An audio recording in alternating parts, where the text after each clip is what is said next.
নমস্কার। বাংলা গল্পঘরের সমস্ত শ্রোতা বন্ধুদের স্বাগত জানিয়ে আজকের গল্প পাঠ শুরু করতে চলেছি। আজ আপনাদের যে গল্পটি পাঠ করে শোনাতে চলেছি আশা করি খুব ভালো লাগবে। তাহলে প্রথম থেকে শেষ পর্যন্ত শুনতে থাকুন। শুরু করছি আজকের গল্প পাঠ। আশাপূর্ণা দেবীর লেখা কাচের দেওয়াল।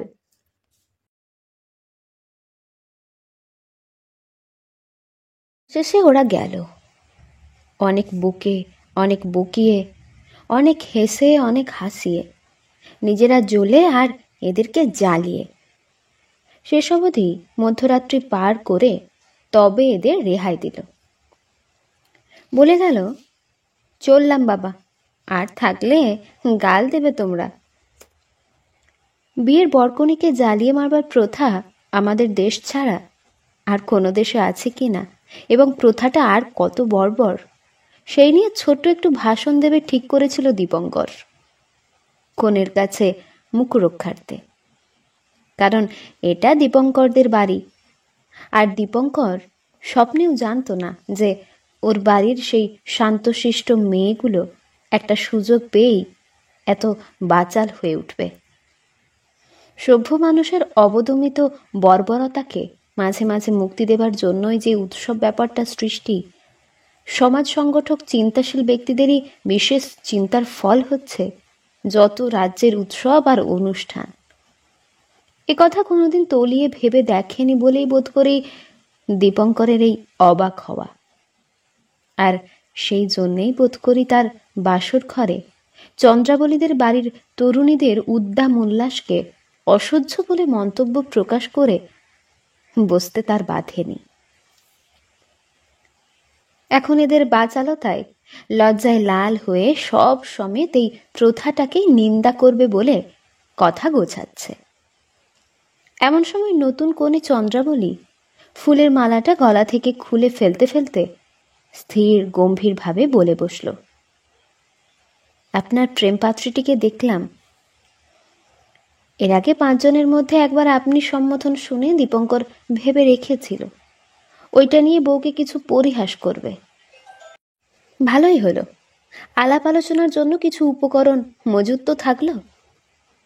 কিন্তু এখন আর আপনি সম্বোধন কানে বাজল না। শেষ কথাটাই বাজের মতো বাজল। চমকে উঠল দীপঙ্কর, ভীষণভাবে চমকে উঠল। বুঝি বা মানে বুঝতেও কিছুক্ষণ তার লাগলো।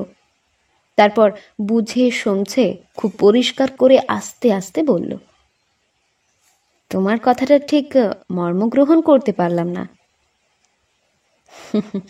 না পারাটা আশ্চর্যের? মর্মস্থল পৌঁছেছে অবশ্যই, বলে বিছানা থেকে একটা বালিশ নামিয়ে নিচে কার্পেটের ওপর শুয়ে পড়ল চন্দ্রাবলী। রূপকথার কাহিনীতে আছে মায়াকন্যারা নাকি একটিমাত্র মন্ত্র পড়ে মানুষকে পাথর করে দিতে পারত। রাজপুত্র, মন্ত্রীপুত্র, কটালপুত্রদের দল শিকারে গিয়ে অরণ্যের মধ্যে সহসা সেই মন্ত্রে তার নিথর। রূপকথার যুগ গিয়েছে, কিন্তু মায়াকন্যারা আজও আছে। আজও তারা পারে একটিমাত্র শব্দ মন্ত্রে রাজপুত্রদের পাথর করে দিতে। অনেকক্ষণ পাথর হয়ে বসে রইল দীপঙ্কর। চন্দ্রাবলী এ সন্দেহ করল কি করে? সে কথা ভেবে নয়, বসে রইল তার ভবিষ্যতের রং দেখে।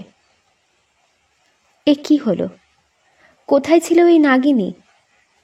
দীপঙ্করকে ছোবল হানবার জন্যই কি এতদিন বিষের পুঁজি জমিয়ে তুলেছিল সে? জীবনটার চেহারা তবে কি হবে দীপঙ্করের? উজ্জ্বল আনন্দময় একটা কিছু হবে এ আশা ছিল না অবশ্যই। তবু তো মেনে নিয়েছিল অবস্থাকে, সংকল্প করেছিল মানিয়ে নেবে নিজেকে। কিন্তু এই একটিমাত্র মন্ত্রেই যে ধূলিসাৎ হয়ে গেল সে সংকল্পের বনেদ। অনেকক্ষণ পরে মনে এলো, চন্দ্রাবলী সন্দেহ করল কেন? কে বলল? আরতির পক্ষে কি সম্ভব? না, সে তো সম্ভব নয়। কিন্তু আর কেই বা? যেই বালু নদী বরাবর বালুকণার আস্তরণের নিচ দিয়েই প্রবাহিত হয়েছে, কোনোদিন উদ্ঘাটিত হয়নি, তার সন্ধান অপরে দেবে কি করে? তবু আরতি অসম্ভব। ডেকোরেটরদের লোক এসে অনেক আড়ম্বরে ঘরটা সাজিয়ে দিয়ে গিয়েছে, কারণ দীপঙ্কর বাড়ির ছোট ছেলে। হোক তার বয়স ত্রিশোর্ধ্ব, তবু ওপরওয়ালাদের স্বাদ বাধা মানবে কেন? ঘরটা রেশমে মখমলের পর্দায়, কার্পেটে, ফুলে, আলোয় ভারাক্রান্ত। তার মাঝখানে শুধু চন্দ্রাবলীকেই দেখাচ্ছে পাখির মতো হালকা। ছোট হালকা শরীরে শুয়ে আছে গুটিয়ে সুটিয়ে ছোট্ট হয়ে। পরনে শাড়ি ব্লাউজগুলোও যেন প্রজাপতির ডানার মতো হালকা, কোমল পেলব। চেয়ে থাকতে থাকতে অন্যমনস্কের মতো সম্পূর্ণ অবান্তর একটা কথা ভাবল দীপঙ্কর। এ কাপড়কে কি বলে? সিল্ক, সিফন নাকি নাইলন?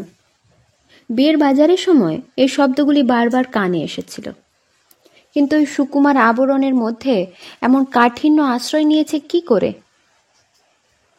দীপঙ্কর অবশ্য পারে ওকে অবহেলা করতে, ওকে বাদ দিয়ে নতুন করে নিজের জীবনের ছক কাটতে, যে ভুল হয়ে গিয়েছে সেটা ছাড়া অন্য ভুল না করতে। কিন্তু তার আগে তো জানতেই হবে চন্দ্রাবলীর এ সন্দেহ হলো কোন সূত্রে।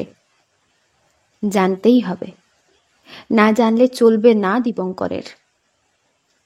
ঘাট থেকে তাই নেমে এলো দীপঙ্কর। চন্দ্রাবলীর কাছাকাছি বসে পড়ে বলল, তোমাকে একটা কথা অন্তত সোজা স্পষ্ট বলতে হবে। চন্দ্রাবলী ঘুমের ভান করল না অভিমানের। স্পষ্ট সুরেই বলল, জানি কি জানতে চান। তার উত্তর হচ্ছে, ও কথা কাউকে বলে দিতে হয় না। দীপঙ্কর তীব্র স্বরে বলে উঠল, তোমার বয়স কত শুনতে পারি? স্বচ্ছন্দে। 26। 26? আশ্চর্য হলো দীপঙ্কর। দেখে মনে হয় 20-র নিচে। এরপর আর তো বলা চলে না, এত অভিজ্ঞতা সঞ্চয় করলে কবে। কিন্তু ছোবল কি শুধু নাগিনীরাই হানে? দীপঙ্করের মুখের পেশিতে একটা কুঞ্চন দেখা দেয়, যেটাকে নাকি হাসিও বলা চলে। আলাপ হলো আমার প্রেমপাত্রীর সঙ্গে। চন্দ্রাবলী উঠে বসল।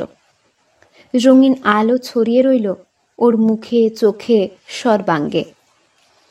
ঝিকিয়ে উঠল গায়ের নতুন গহনা। বলল, হলো বই কি? কেমন লাগলো? আর একটা কুঞ্চন দীপঙ্করের মুখের পেশিতে। চন্দ্রাবলী একটু তীক্ষ্ণ হাসি হেসে বলল, আর যাই হোক, পছন্দের প্রশংসা করা চলে না। সে ত্রুটিটা তো অপর ক্ষেত্রে শুধরে নেওয়া গেছে। দীপঙ্কর উঠে দাঁড়িয়ে একটা হাই তোলার ভঙ্গি করে বলল, মন্দ হলো না, দুটো মিলিয়ে একটাই হলো।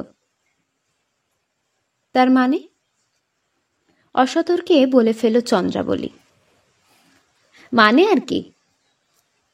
বিছানায় শুয়ে পড়ে দীপঙ্কর বালিশটা কাত করে বসিয়ে নিয়ে আর একটা হাই তুলে বলল, একবারে সওদা দেহবিহীন হৃদয়, আর একবারে সওদা হৃদয়বিহীন দেহ, অতএব ইতর।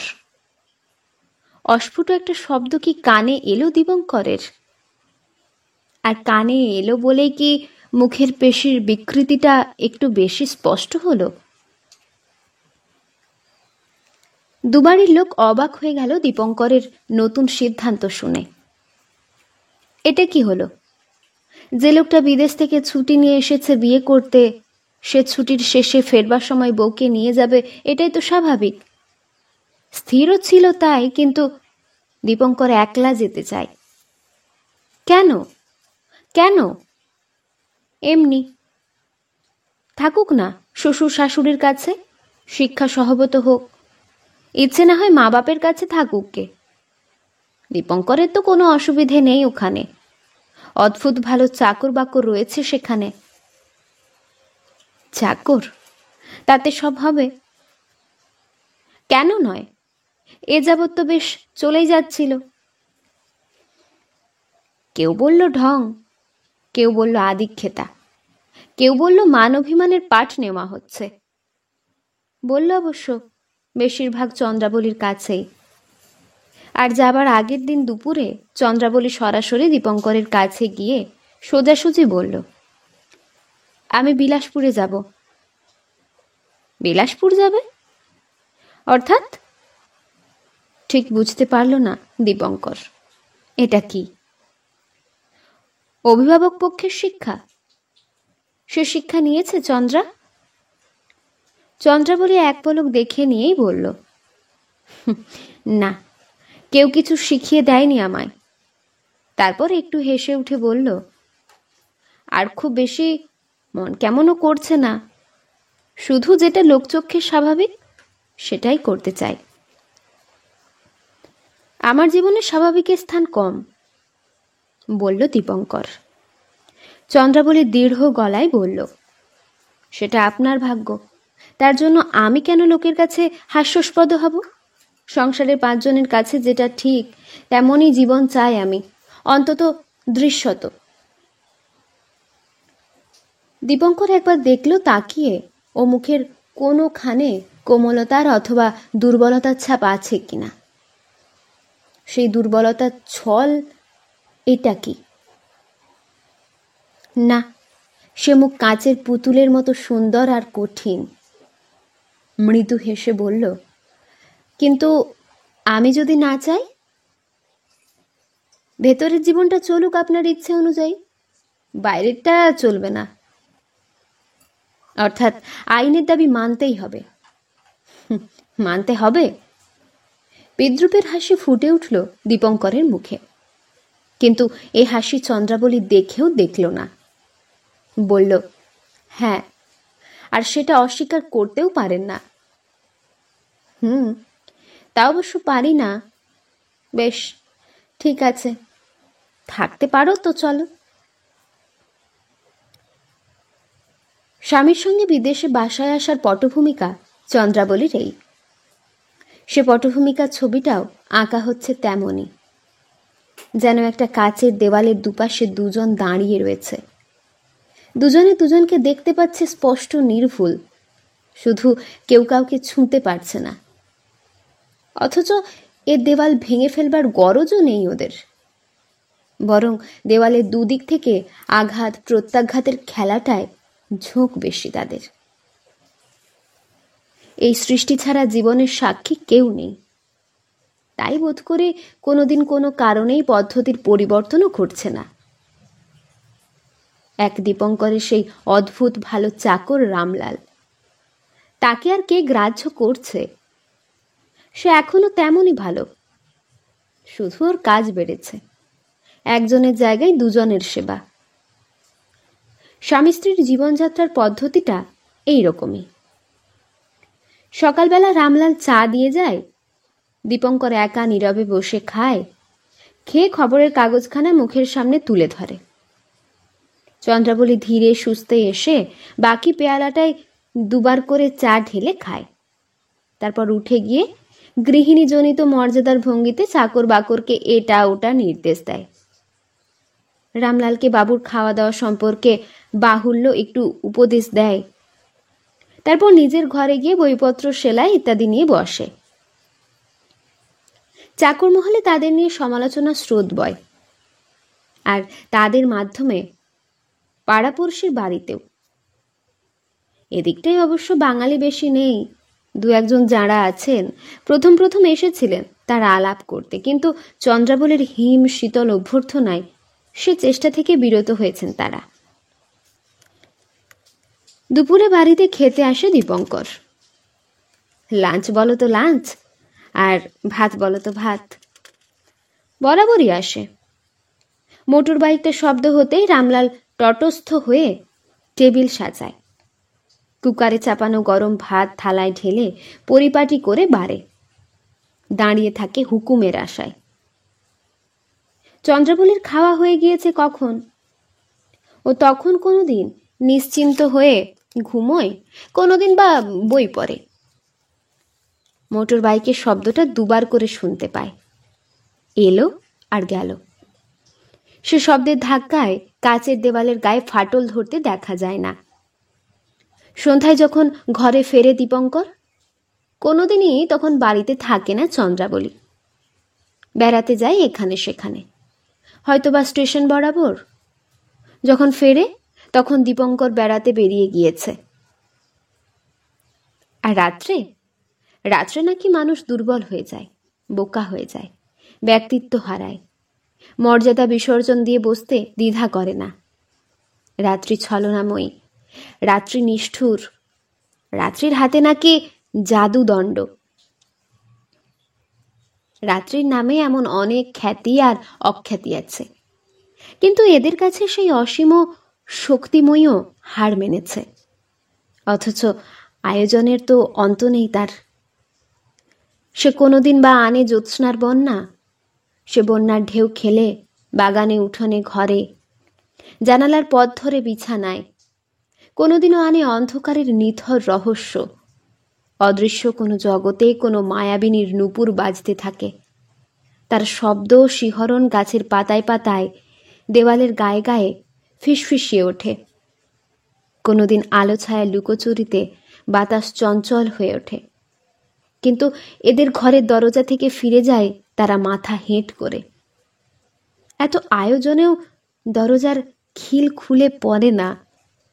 আসে ঝড় বৃষ্টি বজ্রপাতের দুরন্ত রাত্রি, আসে অসহায় হিমরাত্রি, আসে বাতাস আছড়ে পড়া শরৎ বসন্তের এলোমেলো রাত্রি।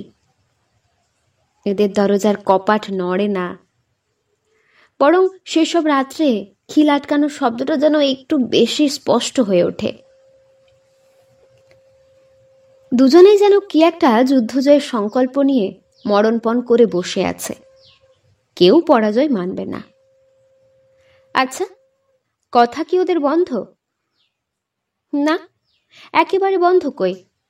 তাহলেও তো সেই অভিমানের ফাটল থেকে দেওয়াল ভেঙে পড়বার আশ্বাস থাকতো।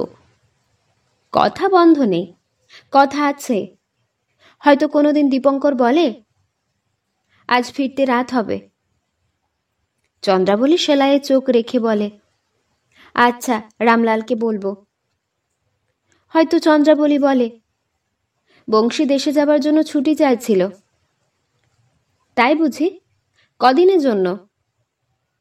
তা ঠিক জানি না, তোমাকে বলতে বলেছিলাম, সাহস পাচ্ছে না।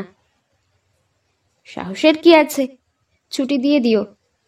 অফিসের চাপরাশিকে বলে দেব, ওর সন্ধানে লোক আছে। হয়তো দীপঙ্কর বলে, তোমার বাবা আমায় চিঠি দিয়েছেন, অনেক দিন তোমায় দেখেননি বলে। চন্দ্রাবলী সহজভাবে বলে, আমাকেও লিখেছেন। যেতে চাও তো ব্যবস্থা করে দিতে পারি। দরকার হবে না, আমার ছুটি পেতে তো ঢের দেরি। তারাই বাকি। হয়তো দীপঙ্কর বলে, এ কি তুমি রান্না করছো যে? রামলাল কোথা গেল? কি দরকারে হঠাৎ বাজারে গেছে। এত ব্যস্তর কি আছে, ও এলেই হতো। ব্যস্ত হইনি, ভাতটা পুড়ে যাচ্ছে কিনা দেখতে এসেছিলাম বলে রান্নাঘর থেকে চলে আসে চন্দ্রাবলী। আপনি গিয়ে বরং তুমিটাও এসে গিয়েছে কথার পিঠোপিঠি। এমনি করেই চলছিল বোবা রাত্রি আর অসাড় দিনগুলো নিয়ে। কিন্তু হঠাৎ এই জমাট অবস্থাটার ওপর একটা ঢিল এসে পড়ল। একটা পোস্টকার্ডের চিঠি। এ চিঠি অপ্রত্যাশিত। এ চিঠি আরতির। ও লিখেছে, অফিসের কি কাজে ওকে নাকি কয়েকটা দিনের জন্য বিলাসপুরে আসতে হচ্ছে। অতএব কোথায় আর থাকবে দীপঙ্কর ওখানে থাকতে? পারিবারিক একটা সম্পর্ক আছে, কাজেই প্রস্তাবটা অসম্ভব নয়, আর অসঙ্গতও নয়। এই সম্পর্কের বালুস্তরের নিচে দিয়েই তো সহজে প্রবাহিত হতে পেরেছিল সেই দিনের সেই ঝিরিঝিরি নদীটি। চিঠিখানা দীপঙ্কর চন্দ্রাবলীর সামনে ফেলে দিয়ে বলল, কি উত্তর দেবে? চন্দ্রাবলী চমকে তাকালো দীপঙ্করের দিকে, তারপর আবার পোস্টকার্ডটার দিকে। আর কোনোদিন যা না করেছে তাই করে উঠল, হেসে উঠল খিলখিলিয়ে। দালান থেকে রামলাল চমকে উঠল, তারপর বুকে হাত দিয়ে বোধ করি একটা অস্বস্তির নিঃশ্বাস ফেলে চলে গেল বংশীকে খবর দিতে। হাসি থামলে বলল চন্দ্রাবলী, আমায় জিজ্ঞাসা করছো? বিচলিত হলো না দীপঙ্কর, মৃদু গম্ভীর হেসে বলল, জিজ্ঞেস করতে তো বাধ্য, বাড়ির গৃহিণী যখন। তা বটে, ঠিক আছে, আসতে লিখে দাও। দেবে? আমার দিক থেকে তো কোনো বাধা নেই, ভয় নেই, অতিথির অমর্যাদা হবে না। পোস্টকার্ডটা তুলে নিল দীপঙ্কর, একবার বুঝি যাবার জন্য পা বাড়ালো, তারপরেই হঠাৎ মুখ ফিরিয়ে বলে বসল, অতিথির অমর্যাদা হবে না তা জানি, কিন্তু গৃহকর্তার? চন্দ্রাবলী একটু অবাক অবাক চোখে তাকালো। দীপঙ্কর আর একটু কাছে সরে এসে একটু ঝুঁকে বলল, এই কটা দিন গৃহকর্তার মর্যাদা রক্ষার ভার নিতে পারো না? কথাটা ঠিক মানে বুঝছি না। দীপঙ্কর বোধ করে একটু ইতস্তত করল, কয়েক পা পায়চারি করল, তারপর হঠাৎ খুব কাছাকাছি এসে ব্যগ্রভাবে বলল, এই কটা দিন আমাদের একটু অন্যভাবে থাকা কি সম্ভব হয় না? অন্যভাবে মানে? সত্যি বুঝতে পারছো না চন্দ্রাবলী? মানে মানে ইচ্ছে হচ্ছে না যে ও এসে আমাদের সম্পর্কের মধ্যে কোনো অস্বাভাবিকতা দেখুক। ও তাই? আবার হেসে উঠল চন্দ্রাবলী। বুঝলাম, তোমার প্রেম পাত্রীর সামনে মান রাখতে এ কটা দিন অভিনয় করতে হবে আমাকে, তাই তো, তাই না? দীপঙ্কর শান্তভাবে বলল, সেটা কি একেবারেই অসম্ভব? অসম্ভব আর কি? অসম্ভব বলে সংসারে সত্যিই কিছু আছে নাকি? তা বটে, কিন্তু আমার প্রার্থনাটা খুব নির্লজ্জ হলো না? এ এমন আর কি। কিন্তু কারণটা তো জানতে চাইলে না। ও মা, এ তো জলের মতন সোজা, আবার জিজ্ঞেস করে জানতে হয় নাকি? অবাক হয়ে তাকিয়ে দেখল দীপঙ্কর। কি অদ্ভুত অন্যরকম দেখাচ্ছে চন্দ্রাবলীকে। হাসলে মানুষের চেহারা এত বদলে যায়। নিজে থেকে এবার একটা কথা বলল চন্দ্রাবলী। বলল, বেচারা মেয়েটা তোমার বিরহে জীবনটাই বরবাদ করে দিল, আর তুমি দিব্যি। কিন্তু ওকে বিয়ে না করার হেতু? কত অহেতুক জিনিসও সংসারের মস্ত একটা হেতু হয়ে দাঁড়ায়। বলে আস্তে আস্তে চলে গেল দীপঙ্কর। চন্দ্রাবলী স্টেশনে গেল, হৈ হৈ করে অভ্যর্থনা করলো আরতিকে। ভাগ্যিস যায়, এখানে অফিসের কাজ পড়ল, তাই পায়ের ধুলো পড়ল মশায়ের। কদিনের মেয়াদ? মাত্র 4 দিন। ও মা, তা চলবে না। ইচ্ছে করে খাতাপত্র জটিল করে ফেলে বলে পাঠাও, আরও সময় লাগবে। আরতি বোধ করি এতটা আশা করেনি, কারণ বিয়ের সময় দেখেছিল চন্দ্রাবলীকে। ভাবল, যাক, দীপঙ্কর তাহলে সুখী হয়েছে। ভেবে সুখী হলো কি কে জানে। আরতিদের মতো গম্ভীর আত্মস্থ মেয়েদের মনের কথা বোঝা যায় না।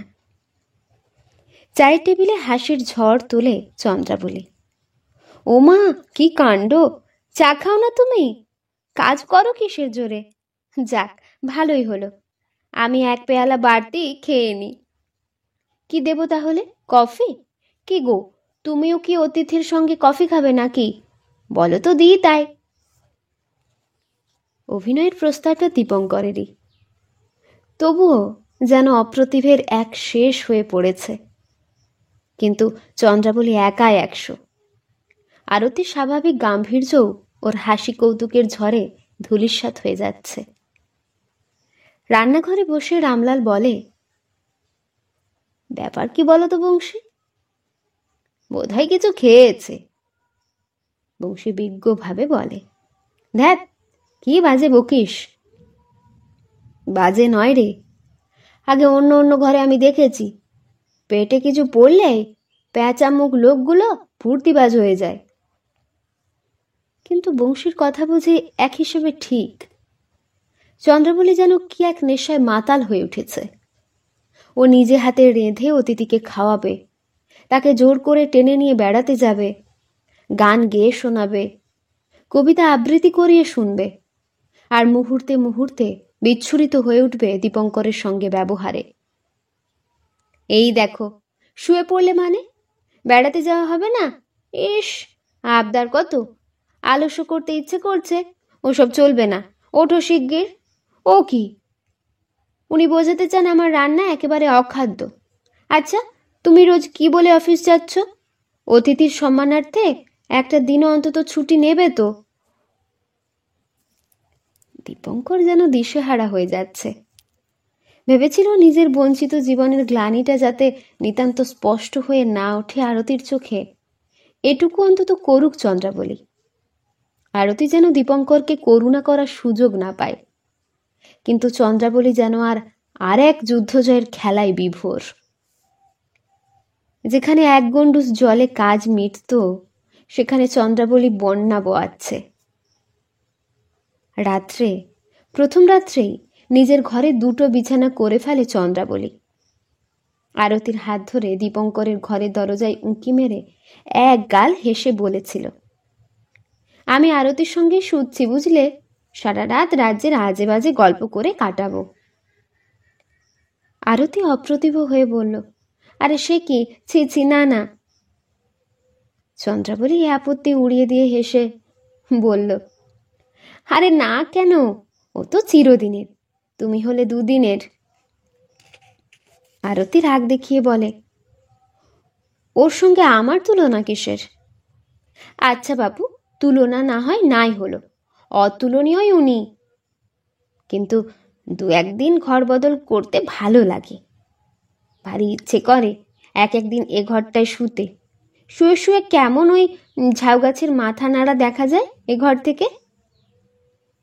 তা একা শুতে তো পারি না, আর বাড়ির কর্তাটি লোহার সিন্ধুকে একা রেখে অন্যত্র শুতে রাজি নয়। স্তম্ভিত হয়ে চেয়ে থাকে দীপঙ্কর। ওর মনে হয় বুঝি ঘুমের জগতে রয়েছে। এ কি অসম্ভব সম্ভব?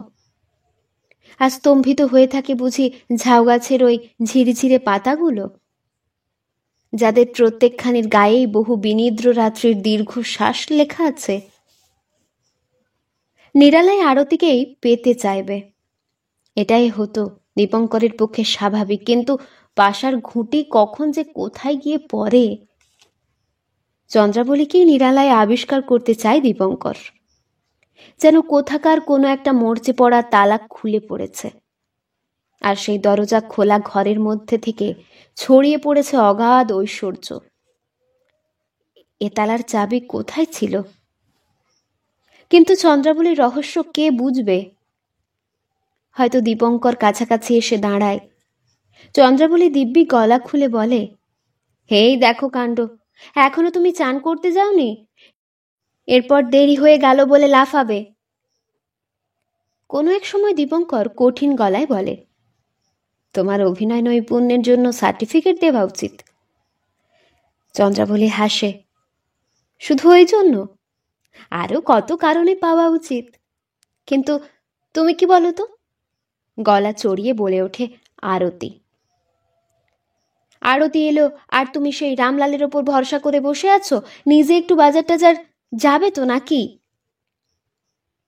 ও ঘর থেকে শুনতে পেয়ে আরতি বলে ওঠে, দোহাই মিসেস দীপঙ্কর, তোমার যত্নের ঠেলা একটু কমাও। চন্দ্রাবলী বলে, ইস, কমাবো বই কি, এত সুসময় আমার আর কবে আসবে? দীপঙ্কর খুব চাপা গলায় বলে, আচ্ছা, তোমার কষ্ট হচ্ছে না? কষ্ট? এটা আমার অভিধানে নেই। যাবার আগে আরতি বলল নিভৃতে, খুব খুশি হলাম দীপঙ্কর, তোমার ঘর আর ঘরণী দেখে। সত্যি বলতে একটু ভাবনায় ছিল।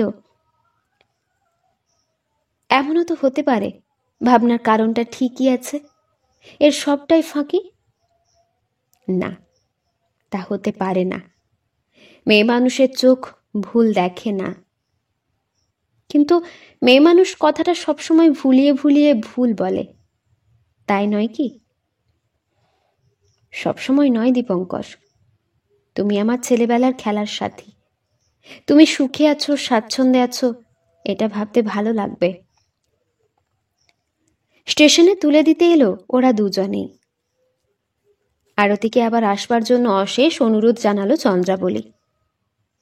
ফেরার সময় এক মোটরে দুজনের চুপ, যেন সমুদ্রে হঠাৎ বাতাস বন্ধ হয়ে গেল। বাড়ির কাছাকাছি এসে একসময় দীপঙ্কর বলে উঠল, খুব ঠকানো গেল আরতিকে, কি বলো? হ্যাঁ, খুব, বলল চন্দ্রাবলী। আরতি বলে গেল, তোমাদের দেখে খুশি হলাম। বলল মেয়ে মানুষের চোখ ভুল দেখে না। কথাটা খুব ঠিক বলেছেন। সহসার মুখটা নিজের দিকে ফিরিয়ে নিয়ে দীপঙ্কর বলে ওঠে, আচ্ছা, যদি এমন হতো, ওর ধারণাটাই নির্ভুল হতে হতে কি পারে না?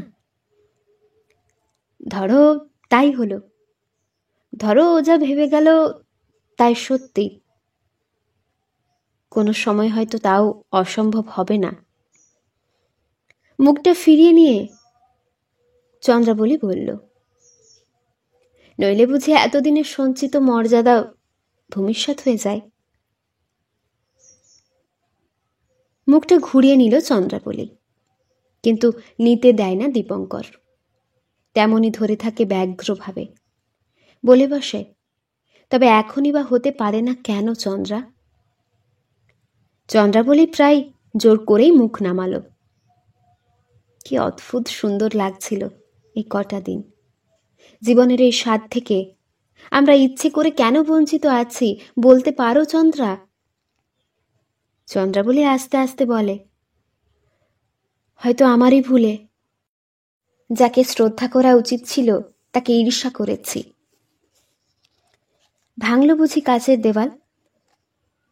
কে জানে কখন চির ধরেছিল, তিলে তিলে দীর্ঘকাল ধরে, না সাময়িক ঘূর্ণিঝড়ের ধাক্কায়? গভীর স্বরে বলল দীপঙ্কর, না চন্দ্রা, আমাকে দোষ স্বীকার করতে দাও। আমিও তো কোনোদিন বুঝতে চাইনি তোমায়, বোঝাতে চাইনি নিজেকে। মোটরের পথ শেষ হলো। যে ঘরে দুটি মেয়ে এই কটা দিন কাটিয়ে গিয়েছে সে ঘরে এসে বসল ওরা। ঝাউপাতা কাঁপছে ঝিরঝির। কিন্তু আরতি, বলল চন্দ্রাবলী। আরতি, সে জীবনের অন্য ক্ষেত্র বেছে নিয়েছে চন্দ্রা, সেখানে সে সম্পূর্ণ। মোটরের পথ সহজেই শেষ হলো, কিন্তু রেলগাড়ির পথটা দীর্ঘ, সহজে শেষ হবে না। জীবনের অন্য ক্ষেত্রে সম্পূর্ণ। মেয়েটা বাইরের অন্ধকারের দিকে তাকিয়ে তাকিয়ে ভাবতে থাকে। মানুষ কত ভুল ধারণা নিয়েই কাটায়। এতদিন যেটাকে সে পাথরের প্রাচীর ভেবে এসেছে সেটা কাচের দেওয়াল মাত্র।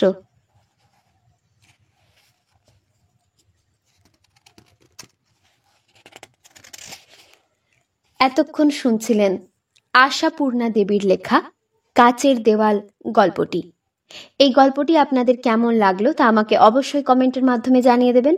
যদি ভালো লাগে তাহলে লাইক এবং সাবস্ক্রাইব করে আমাদের পাশে অবশ্যই থাকবেন। আবার দেখা হবে পরের কোনো একটি গল্প নিয়ে। ততক্ষণ আপনারা ভালো থাকবেন, সুস্থ থাকবেন, সাবধানে থাকবেন। নমস্কার।